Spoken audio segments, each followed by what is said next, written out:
All right. Well, I don't know about that, but here's what I do know. That the host is, man, he is a very good looking man. I think we need to have him more often. No, make sure you come back. That's gonna be a fun adventure over the next several weeks. It was a whole lot of fun putting together. But that is what we're gonna do today. For those of you that don't know me, my name is Chris Roop. I am one of the pastors here on staff. I was the good looking one that she was referring to in the video, at least in my mind. That's what I keep telling myself, hoping to be true. So what I wanna do today, so it's a crazy video and everything, but I want us to do this. We're gonna answer this question today, and we're gonna work on it for the next 4 weeks. And it's this question of, what is the church? What is the church? That's the big question in front of us. And I know it seems weird because here we're like sitting in this room and you're going, hey, Chris, we're already here. You don't need to convince us to do church thing. We're doing it like we're here. However, here's what I want us to think about. 2 things, and then we'll jump in. I think that if we were to get this right, if we can really think through this and figure out what the church is and then start acting like it, I think it'll make a huge difference, not just who we are, but even culturally. I think one of the biggest problems is we're not getting it right. We're doing everything sometimes except for what I feel like God's really called us to. Not just, and when I say church, I'm talking about the big C, a lot of churches all over the place. We're kind of maybe missing it. And the second thing is this. During the summer, we often have a lot of folks that come and check out Life Point as they're trying to figure out where they're going to go to church. Believe it or not, it's one of the most popular times for people to check out the church. And so we also want to kind of cast a vision to them of who we are and what we want to be. It's not that we're here yet or that we've got it figured out, but this is kind of what's driving us and what we want to be. But it also is to remind us as a church of what we feel like God's called us to do as well. So that's why we're going to do it. We're going to jump into that. We're going to be looking at John 15 if you want to turn there. And what I want us to do is just kind of take a second before we kick off and just kind of pray. Pray for this process. Pray that God would kind of use it to speak to us and to challenge us as leaders, but also to challenge us as a church to be what God's called us to. So let's just take a second and let's pray. Father, I do realize that this is a really important thing that you've called us to. And sometimes, God, we get so busy with everything except for what you've called us to do. And so, God, I pray that you would recenter us as a church, but also as individuals in this body to do exactly what you've called us to. Be with us, speak through us. And God, I just pray that we would have ears to hear what you are saying to us. And we pray this in the name of Christ. Amen. One of the things that I've personally have learned over the years, that there's a lot of things that I end up getting into, or I find and I discover that I probably haven't been using correctly, that there's more to it than what I realized. And I'll give you a few examples. One of those is whenever you go to like a fast food restaurant or somewhere and they give you a cup to drink. What you may not know is that you have not been using it correctly. The lid on that cup, did you know? It's the stupidest thing I've ever seen. But that lid has another purpose, a bigger purpose. That lid is also a coaster that your cup fits into. The little dots and stuff fit where that cup will fit right onto these little holders and it'll hold in place. It's a coaster. Now, I'm not gonna lie to you, I tried this out last week and I discovered that it's a complete waste of time, because when you make it a coaster, number one, it wouldn't fit into my cup holder in my car. And number 2, I also discovered that lid has a much more important use: to keep the liquid inside the cup. I don't know, it's just me, but that is a true statement. That is its other purpose. Maybe its greater purpose, but completely wasted. I have more, in case you were wondering. Those of you that don't know me, I'm a moron. Don't remember things very well. And I'm not lying to you when I say this. For years, even though the gas opener thingy on my car, see, I don't even remember what it's called. Yeah, the cap, whatever. Where you put the gas in your car is always on the same side of your car. Did you know that? I didn't.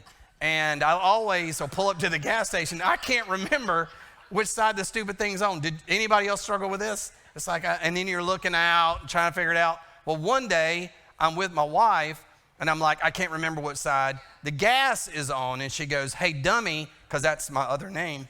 And she says, you do know that on the gas gauge right there in front of you, there's an arrow that tells you which side it's on. How many of y'all didn't know that? Anybody else? Thank you. Last service, everybody raised their hand and I asked it the wrong way. I said, how many of y'all knew that? Everybody raised their hand. I felt stupid. I feel better. There's other dummies in the room. You're welcome. All right. The stove, you've been using it wrong the whole time. Did you know that?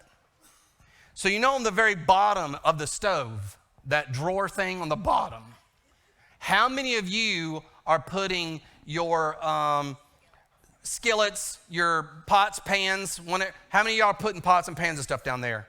You're doing it wrong. That's not what it's for. It has a purpose, people. They assumed that you had cabinets when you bought the thing. That drawer is that when you're done cooking something in the oven, you take it out, put it down there, and it keeps it warm. You're welcome. I'm just doing my public service duty. I'll tell you this, though. I didn't realize that the stove and all of that had a purpose because we don't use it. So I'm like, put it down there. We ain't even made nothing in there. I could have saved a lot of money just by not getting one of these things. Something else that has a purpose that a bigger purpose, the right purpose that I got wrong my entire life. And that's kids. I thought that you had kids because they brought you joy. To carry your name is what I thought. They're going to carry your name. And I'm not sure I want that anymore. Your kids have a bigger purpose. Let me help you out. To cut your grass. That's why you have kids. They get a license and they run errands for you. They do stuff for you. They take things, places for you. And most importantly is so that when I retire, I have a place to go live when I'm done. I got somewhere I'm going to go have somebody take care of me all the time is what those kids are for. Now, those are funny, and I'm messing around a little bit, but it's some truth in all of that. But there is something that we've been doing wrong for a long time. There's something that we've missed the entire time, and it actually has consequences, and it's pretty significant. And that's the church. I think that a lot of times we have this mindset of what it should be, or we've seen it incorrectly, and because of that, it's causing some significant problems. Let me give you a few examples. Some of us have reached this point because maybe the church has just not been what you thought it is or what it should be. So you just say, I just don't really need the church. And you kind of given up on it and say, I don't need the church. I can do this by myself. Some of us have treated church like it's some goods and services business for us. And so we are picking out churches looking for the perfect church. We're looking for a church that has the best children's program, the best this program. And so we're seeing the church as something who provides something for me to get something done. Basically, I want to make sure they check all the boxes, and we've been searching that way. And here's the most tragic. For some of us, the church maybe has hurt us or somebody we know in the past. And because of that hurt, we're like, the church is stupid. It serves no purpose. Why do we even do it? And I'll give you an example from my own life. The very first church I served in when I got out of college, I was there and I'd play basketball. They had a gym and I'd bring friends over there. I was new to the area. I didn't know anybody, so I was making friends with people in different places. Well, I'd made some friends who were black and they were my friends, right? We're over there, we're playing basketball, didn't think anything of it. All of a sudden, some of the leaders of the church, all of a sudden wanted to check and see who was members and who were not members. And they didn't have a problem when it was my white friends that were there, but all of a sudden, I realized that church is racist. You know how easy it would have been for me to just say, I'm done with it? All these churches are this way. They're all evil. They're all bad. But here's what I had to learn. There is no perfect church. It just doesn't exist. My whole thing is I'm trying to figure out, God, did you call us to this? And even though I have a bad experience, Am I going to continue to pursue you even though sometimes I have bad experiences in the past? Listen, I'll be honest with you. I was standing outside as some of y'all are coming in today, and I noticed that some of you women, some of you men have had a bad experience at the beauty salon. I'm not saying who. Not saying who it was. If you're offended, okay, there you go. You just answered it yourself. But I didn't say it. I'm just saying you did, and my gut says you're going to go try to have a better experience somewhere else. That's all I'm saying. Just because you have a bad experience, that went over far worse the first hour than it did this hour. I feel much better about it. I never heard more groans and upset because there's a lot of people with some bad hair the last hour. You guys are much better, much better. So here's the thing, just because you have a bad experience doesn't mean that you're not going to try it again somewhere else. It's not that like all of them are bad. There are some people who do a great job at this, and there are some churches that have figured it out, and that's what we want to get to today. So here's where we're going to start. Let me give you a definition. We're going to come back to this definition over and over again. It's a big definition. Hear it first. It's not going to kind of make sense, but just kind of bear with me. And by the time we get to the end, I hope it will make sense. Okay, ready? Let's put it up on the screen. What is the church? We're going to answer that question. What is the church? And this is the definition. You ready? The church is a living organism consisting of a group of diverse people rooted into the person of Jesus that enables them then to produce real fruit. Like I said, it's big, but here's my goal. I want to answer that question, what is the church? We're going to figure it out in some details in John 15. We're going to look at what the church should look like and then how in the world the church is then going to engage. So John 15 is where we're going to figure this out. Let me give you some context. So in John 15, this is the day before Jesus gets arrested. What we typically call this conversation that he's having or his address and his teaching, we'll call it either the farewell conversation or the farewell address. It's sort of like his last words to the disciples before he's arrested and goes away. You with me on that? It's very important because initially, when I was struggling through this text, many times when we read this text and we talk about this text, we solely look at it from the standpoint of me as an individual, me as a person. However, understand that Jesus is addressing the disciples. And then you're going to see even some greater context, and it's this. So in the earlier days, the church was doing certain things, and Jesus now is addressing that to them and saying, here's what you're going to look like in the future. In other words, this is going to be what the gathering of believers goes forward from here. We've not been doing it right. We've gotten to this place. Here's what it's going to look like going forward. So with that context, it's pretty important, and I think you'll see why real quickly how it feels very individualistic when we first start reading it. So John chapter 15, 1 through 11, it says this. I am the true vine, and my Father is the vine dresser. Every branch in me that does not bear fruit, he takes away. And every branch that does not bear fruit, he prunes, that it may bear more fruit. Already you are clean because of the word that I have spoken to you. So abide in me, and I in you. As the branch cannot bear fruit by itself unless it abides in the vine, neither can you, unless you abide in me. I'm the vine, you're the branches. Whoever abides in me and I in them, he that bears much, it is that bears much fruit. For apart from me, you can do nothing.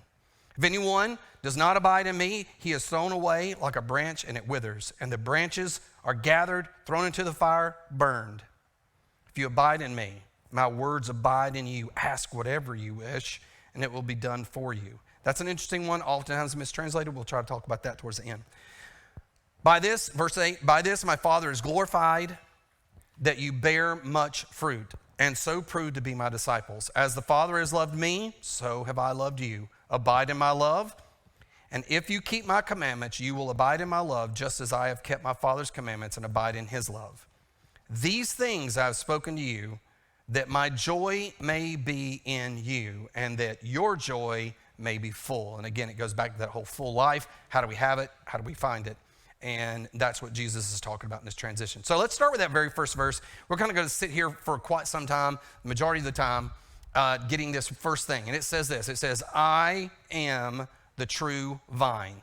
Jesus then says to the disciples this weird phrase, I'm the true vine. Why in the world would he say that? Where does this vine thing even come from? Why is he talking about vines vineyards, all this kind of stuff. And here's why. Historically, the people in Israel, the chosen people, God's people, the Jewish nation, were seen as the vine. And this imagery is used oftentimes in the New Testament to refer to the church. And it's understood that the vine produces this fruit and it's good. And so all throughout the Old Testament, it uses a lot. Here's how much so. It was such a big deal for the Israel nation to be called the vine and be referred to as the vine that it would show up in different images and different symbols, such as their artwork. It was even on coins. When you go to the temple, there'd be these images of vines and vineyards. Why is that? Why is this term used for Israel? And it's right here in this very first picture, this description of what the church is like, that Jesus then says, hey, this is what you're supposed to have been. This is what you've been called to do. But you know what? You failed. You couldn't do it. You couldn't be the vine. You couldn't produce the fruit, which is why I came here. And that's why he says, I am the vine. No longer is it you're the vine, I'm the vine, and he steps in. So here's what you need to know. First thing about the church, right? I'm going to give you about 3 or 4 descriptions. And the first one is this one. It is a living organism, not an organization. It is a living organism. So the first thing when you think about a vineyard, because again, it's this weird kind of verbiage that's used that Jesus all of a sudden pulls out, but he pulls it for a reason, is because when you think about a vineyard and you think about a vine and you think about a fruit, this is stuff that's alive. It's a breathing organism. It's not a building. It's not some organization. It's not cold. It's not corporate. It's alive. It's something that's real. So think about this. Think about a vineyard and the imagery of a vineyard. When he paints this picture, there's all kind of images that should begin to come to our mind. Let me paint a few for you. So when we think about a vineyard, we think about something that is a quiet and peaceful place. This is some place that would be relaxing. It's beautiful. When you see it, it's incredible. There's things that are alive, they're growing, they're producing something comes from it, and it comes from it naturally. You know, it's not something that's just, it's natural, it's part of who it is because it is alive, it's active, it's growing. That is the image in which Jesus paints the picture. And here's why, make sure you get this. So it's an organism, not an organization, because it's a people, not a place. We get so confused sometimes and we keep thinking that somehow this is about a building. It's about a place that you go to. But in this specific place, it's talking about a gathering of people, not a place in which people go and gather. It's always been about the people. The people are the ones that are alive. Now listen, I'm grateful. God has blessed us as a church. You know, we have facilities and we need those facilities. They help us to do what God's called us to do, but make no mistake, it is about the people, it's about life, and it is about relationships. This is just a tool in which God uses for us to come and to gather, but the calling is that we, the people, are the ones that are going to be on display. It is us that goes out and lives out what God's called us to do. We are the picture by which it all kind of comes together and makes sense when we leave this place. The problem oftentimes is that the church is not really a good reflection of who Jesus is because the church is not truly grafted into the vine. We're just saying, I like Jesus, I think he's cool, I like the vine, but we're not grafting ourselves into him, so what do we look like? We look like ourselves. We look like us and not who he is. We're not bearing the fruit that he's called us to bear. Let's just think about it from the opposite side. So if a gathering of people become about more than just the vine and being alive, and this is exactly what happened with the Jewish nation. So the Jewish nation, what happened was they were growing, they were doing what they were doing, good things were happening, and all of a sudden it's like, okay, it's getting out of control, because anything that's alive, an organism, it's gonna, there's gonna be mistakes and bad things are gonna happen because it's alive and we're not perfect. And so when that stuff starts to happen, you got these people who start saying, we need to control it. We need to get under control. So they start organizing it. They start creating rules. They begin to create a structure, and then it becomes formal. And then there's certain ways to do things, certain ways to look, certain ways to dress. So here's the opposite. Whenever the church begins to fail, notice what happens. All of a sudden, it becomes more of an institution than it does a people. They start to organize and structure themselves, and they start to create more information and more rules, and it becomes more established. Then the institution becomes a business, and when it's a business's job is to create goods and services. The top line now begins to drive the bottom line, and all of a sudden it's about profits and no longer people, and it becomes stuffy, and it keeps everyone on their toes because they're always worried if they're not doing it right. And then there's fear that creeps in that I'm going to get in trouble. And here's the worst part of it. Anytime an institution then becomes a business, the scary part is it becomes a factory. And a factory, when you think about a factory is this place that's loud and it's smelly and it's busy. They're producing, they're making widgets, producing. And the worker has to measure up or they get canned. The bottom line is a factory produces really good-looking plastic fruit. And the reality is that the factory, this business, this institution is good enough, sometimes you can't even tell them apart from a distance. It's not until you get close up to it that you see, oh, that's plastic. And the plastic, it never tastes good. It's never effective. Here's what I'm saying is probably the reason that many of us have had a bad experience is because we were in a place that was dead. Because dead places are the only thing that they can produce is plastic fruit. Maybe the bad experience was not that you were somewhere that was alive, and it's usually pretty easy to tell the difference. And that's why in John 15:1, don't miss this. Jesus says this, I am the what? I'm the true vine. This is what you've had in the past. This is what it produces. I'm stepping in. I'm the true vine. I am the one who can produce something that is real. And the only way you can produce what is real is when you graft yourself into me. The reason that many of us are not experiencing life, not seeing real fruit produced, is because many of us are not grafted and connected to Him. So let's take it to the last piece of this definition. So here's what happens. So Jesus establishes this gathering of people. Later on, Paul's going to come along and he's going to say something different. So I'm the vine. You find yourself in me. Your purpose is in me. Paul comes along. He uses another phrase in Ephesians chapter 2, verses 20 through 22, where he talks about Jesus is the cornerstone. So in that day and time, when Jesus is leaving, you remember he says, now I want you to do something different. This is crazy, I know.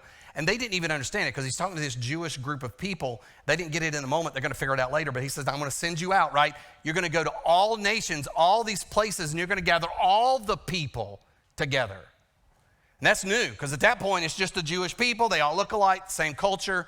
Now I want you to go to all these places, and I'm going to pull you together.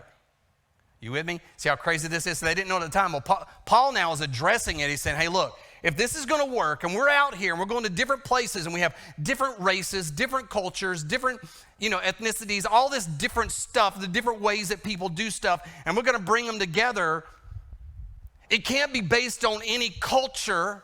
It can't be based on race. It can't be based on nationality.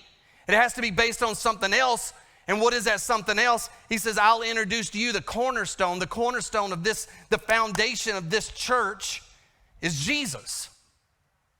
He's the one. Jesus said, I'm the vine. Graft yourself into me. So the last piece is this. Don't miss it. It's so important. The church is to be diverse, but not divided. We're to be different, but not divided. Well, how is that even so? Listen, we as a nation here, we can't agree on anything. And we are a culture here in the United States, and we can't agree on anything. How in the world then are we going to go other places with other nationalities and other cultures, and how are they all going to come together? And he is saying it right here. The only way it happens is that when Jesus is the cornerstone. In other words, we keep thinking that Jesus is the one who drives us to the end. And Jesus said, no, I am the end. I'm it. I'm more important than your culture. I'm more important than your political leanings. I'm more important than a party. Listen, I'm more important than your family culture. The only way the church works, when you take people from different cultures, different political parties, different places, different races, the only way they can come together is if they all find themselves in Him. He is the one that we all agree on. Yeah, we're going to be different in a lot of ways. We're going to disagree, but we don't disagree on Him. Does that make sense? The problem is, listen, I can go like, I'm leaving tomorrow, I'll be down in Honduras. When I get there, here's the weird thing, different culture, different people. They have their own weird political things got going on down there too. But you know what happens when we're together? We're one. It's like we've known each other forever. Why? Because we are one in Him. He's the one that pulls us together. And as long as you let all of this other weird peripheral stuff drive you, then you will miss your purpose and you'll miss joy. You'll stay divided. You'll stay angry. And the church looks stupid. We look like failures because we can't even agree on Jesus. It's a pretty sad day. So anyway, I go to preaching too much. Stop.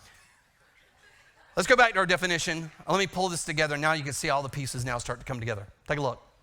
The church is a living what? Organism. Consisting of a group of what? Diverse people. We're rooted in a person. And what's that person's name? Jesus. Now this is what leads to the last part. We have a purpose as a body. There's a purpose as a church, and it's to what? Produce real fruit. Which goes into the last part, which is already the answer that I'm supposed to put on the screen. The church, we have a role, we have a job to do, and that job is to produce real fruit. Verse 2 even says it. It says, we exist that we may bear more fruit. Now, fruit's a weird deal. So in Him, there's certain things. So if you think about a vine, if I graft myself into a vine, which you know you can do this, you can take branches and stuff, you can graft them into a vine, and once it's grafted into that vine, even though it doesn't come off of that vine, in certain cultures when they graft it onto there, when it's grafted, it will then produce, that branch will actually look like whatever it's connected to in the vine. The vine will give it life, it will graft itself into it, and it will begin to produce whatever the vine is. So if I want to look like Him, and I want to begin to produce what He wants me to produce, I graft myself into Him. Then the question is, okay, well, what is that fruit going to look like? How do I know if I am grafted into Him? Well, later on, we have in Galatians chapter 5, it's the fruits of the Spirit. That's how we know, the fruit of the Spirit. Take a look. We'll put it up on the screen because it's very important. But the what? Fruit, hold on to that, of the Spirit is this: love, joy, peace, patience, kindness, goodness, faithfulness, gentleness, self-control. Against such things there is no law. I will bet most of us have always read this to say, but the fruits of the Spirit. And then you say, well, because it makes sense, because look at all of them. There's love, joy, those are multiple things. The weirdness of this is, it's not multiple things. Fruit, it's one fruit. This one fruit does all of these things. It's not some of these things. When you hang out with Jesus, you don't look some like Him, you look all like Him. Now, here's the problem. I get it. Listen, patience, terrible. That is not Chris. Chris is not patient. Just gonna let you know, if you're ever hanging out, my patience is small, very small. So how in the world, if I'm struggling in one of these areas, how am I ever going to be what God wants me to be and accomplish what He wants me to accomplish? And I'll say it in two different ways. Number one is this. Listen, we're sanctified when we come to Jesus. In other words, we're made complete, we're made whole, we're made completely right in Him, period. Which is what He keeps saying. You can't do it, come into me, I can do it. I know, no, you're going to fail tomorrow, I got it. Come, graft yourself into me, I'm perfect, I'm pure, I'll live through you. That's what this text is kind of saying. So He is going to help us to become what we're not. He is the one who enables us over time to get better at what we're struggling with, right? This is the crazy part. Look at this. Go back to our definition again. The church is a living organism consisting of a group of diverse people rooted into the person of Jesus that enables who? Them to produce real fruit. Listen, the reason you can't do this alone, the reason we have to do this in community together is because the only way that we produce fruit, all of those things, is together. Where I lack, you pick up. Somebody else picks up. Where I struggle here, this person picks up. And they also enable me and encourage me where I can't. Hey, look, you're not very patient. This is a gift of mine. Let me step into this. Do you see what I'm saying? And helping that person to move forward to become all that God wants them to be. We can't do it alone. It's not possible. So the problem is always, whenever we get out of this groove and we start realizing it, we have to start compromising. When we start, listen, you try to do it alone, here's what's going to happen. You're going to be satisfied with the appearance of fruit more than you are the fruit itself. The more you try to do it by yourself. And that's why our Facebook posts and our Instagram posts begin to be more and more fake, because you want the appearance more than a reality. It's just human nature. So the only way to avoid that is we have to do it together. So one last thing. We looked at what the church is. We looked at what the church has to do, produce fruit. Last question is, what's my part? Chris, how do I do that? How do I produce this fruit that you keep speaking of? What's my role? And it picks up in verse 4. It says, abide in me and I in you. As the branch, remember the branch is grafted into the vine. Jesus is the vine. As the branch cannot bear fruit by itself unless it what? Abides in the vine. Neither can you unless you abide in the vine. The trick is you have to abide in the vine. Our role is very clear.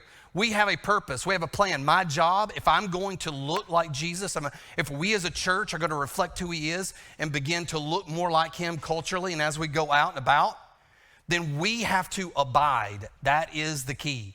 Our role is to abide in him. That's my part. That's how I do it.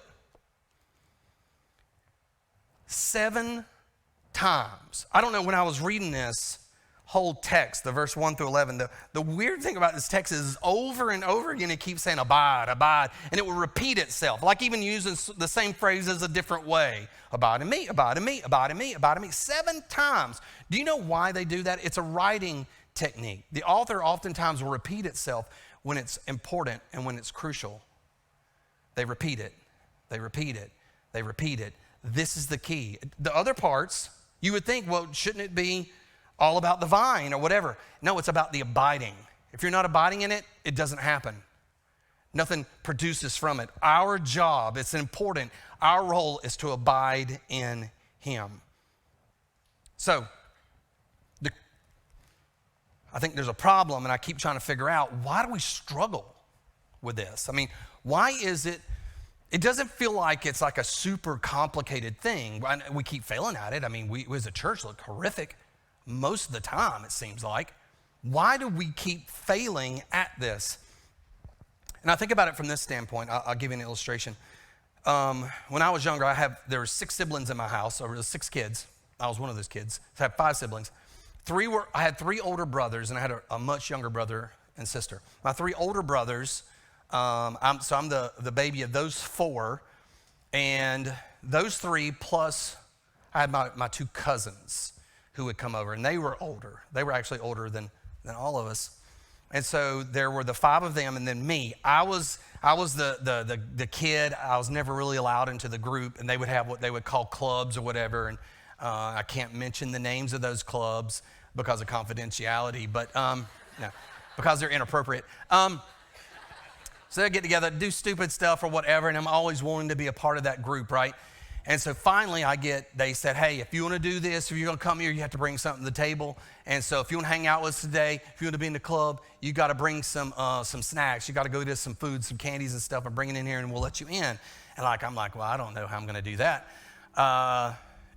We were poor, so it wasn't like I was at the house. But my grandfather, we lived right there with my grandfather. He had a convenience store. And my thought was, well, I'm going to go steal, because I had no money. I'm going to go steal some candies and stuff, and then I'm going to bring that, and that's going to get me in the club. So I go to my grandfather's store, and I'm kind of watching it. When he would go into the back room, whatever, I would go down the candy aisle, and I'm like stuffing my pockets, my back pockets, everything I got, filling them up with candy that I could take and be a part of the group, right? And so I'm stuffing it, and all this stuff. And then my pawpaw kind of sees me from the back room, and he's like, he's in there trying to take stuff. And so I think he saw me, so I'm heading to the door. My papa comes out there, hey, wait a minute, Chris. I take off. I just take off running. My papa starts yelling, get back in here, whatever he was saying. And so I take off. Now, I got into the club because I brought them candies and stuff, and I brought it in there. And for a day or two, I was accepted into that group. But here was the problem. My grandfather was probably he is still to this day the most influential person that has ever been in my life. I loved my papa. All of us did, because he was awesome. He was a great guy. He loved us. He was patient. He was kind. He was considerate. He was a great person in the community. He was well respected. He took care of us. He loved people. He was unbelievably generous. He loved Jesus. He was just a different person. And the problem was, from that point forward, all I could think about for days was, I don't want to see him. I don't want to be anywhere near him because I was embarrassed. I knew he was disappointed. I knew that he would be angry with me. I thought I might get in trouble. I didn't know.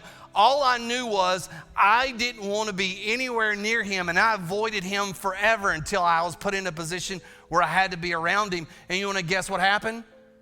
He was cool. He was disappointed, and he told me, but we were good because he was my grandfather. And here's what I want you to know. I believe this. The reason that we tend to avoid Jesus and the reason we tend to not abide in him and to rest in him is because we have offended him and we know it. Now, it may be subconsciously because you're saying, no, I don't know if I think that way, but listen to me. Every one of us know who we really are. Listen, in the scriptures, every occasion when a human interacts with God, they see him, whether it's face to face or in some symbol of him. Think about the burning bush, Ezekiel, the will and the wheel. You got Stephen. In every case, whenever the person sees and it's like, oh, that's God, in every instance, they fall on their knees and on their face before God. Because whether you know it or not, when you're in his presence, you know it. I know who I am, and I know who he is, and I ain't him. And the response is always the same. It's worship, humility. It's like, God, oh my gosh, here I am. And I believe that is what keeps us from abiding in him. And what we're missing, listen, this is so important. What we're missing is that he loves you. Jesus said, hey, listen, I know you failed. That's why I'm here. I'm the vine. Come, abide in me. It's okay. It's okay. Come, you're not seeing this right. I know. I'm the one that's going to give you life. I'm the one that's going to speak into that. It's okay.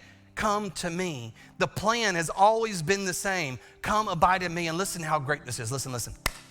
Verse 7 says this. It says, if you abide in me and my words abide in you, you can ask whatever it is that you want, and I'll give it to you. That's how much I love you. Just rest in me. Whatever it is you want, I'll give it to you. And you're saying, oh, I can ask for anything. I'm finally going to get what I want. I'll ask for the brand new car, a big house. I want lots of money. He said, when you abide in me and now you want what I want, then you're going to want what I want. You're going to ask for what I want, and I'm going to give it to you. Abide in me. That's the piece that is missing. Rest in me.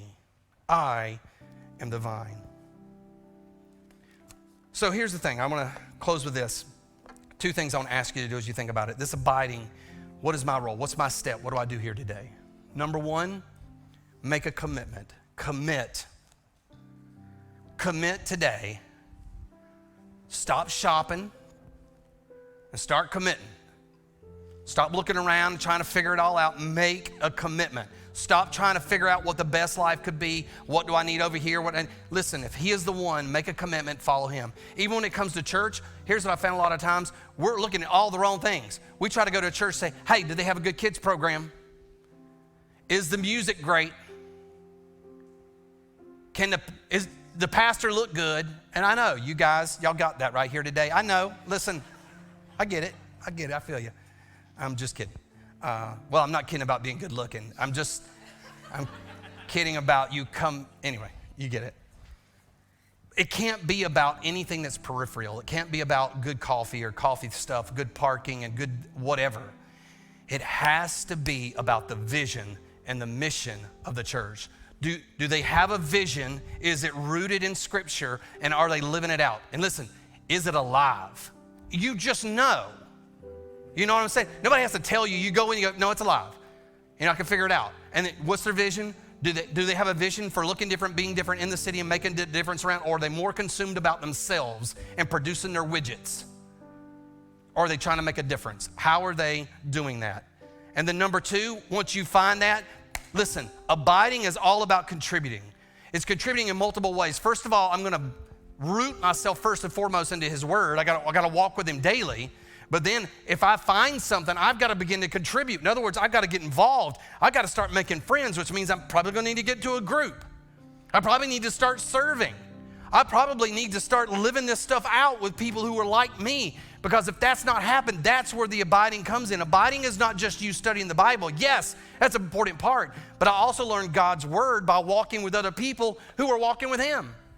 People with the same vision, the same passions. We're doing this together. Walking this together. So get in a group. And I'll say this kind of uniquely only because this month we've been specifically talking about it. I don't want this to get lost into the bigger picture because this is not the ask. But this is a way that you can begin to contribute right now. For this whole month we've been talking about, start serving. Greatest way to start meeting people and start getting involved is to start serving. Outside, we got these tents set up. They got all this stuff to tell you about a lot of ways that you can get involved and help meet people and start serving in unique ways here. There's a lot that we can do. And listen, I don't know if y'all know this, but I don't know how many years ago, it was like 2013 or something. Me and my family came here not on staff. We came here this was our church. We're here for over a year or so, just like you guys, just hanging out. And somehow I got talked into coming on staff. Again, I was back in the church world. I said, I'm not going to do that anymore. Here I am, back in it. And so I've been here ever since. So I'm not telling you, this is something we believe in. We believed in when we came here. We believed in the vision and what God was doing. And so if it is alive, get involved. Start making a difference, contributing, because that is the way to get connected. And again, don't get too lost into that. It's this bigger picture I want us to think about. So here's what we're going to do. I'm going to close. This isn't one of those super powerful, all of a sudden we're going to move. I just want us to rest for a moment. Just kind of rest in this truth and what God might be saying to us specifically today. So you just kind of pray with me. Just kind of isolate yourself for a moment just between you and God. And start thinking about what do you think God is saying to you right now? Specific as it relates to what we've been talking about today. Where do you find yourself in that whole story?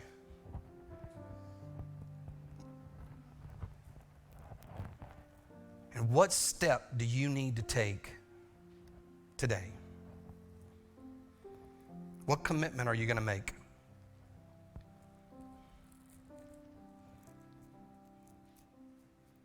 And this might be the most important question, believe it or not. When are you going to act on that step? Literally, give yourself a date time that you're going to act on it. Because it's the acting that puts it into place. Father, in this room, would you move? Would you reveal to us what you would have us to hear? And God, may we be faithful in doing what you've asked us to do. And God, my prayer is this. Would you help Life Point specifically, this church, would you help us to be a picture of you? God, we are not perfect, and we admit it. And God, there are areas that we probably need to really make some serious adjustments. But God, our prayer is this: we're willing, we're able. Help us to look more like you, not as a group of people, not just individuals, but the whole group. God, may we look different. May we be a positive picture of the gospel in this city. God, we commit ourselves to that in the name of Christ. Amen.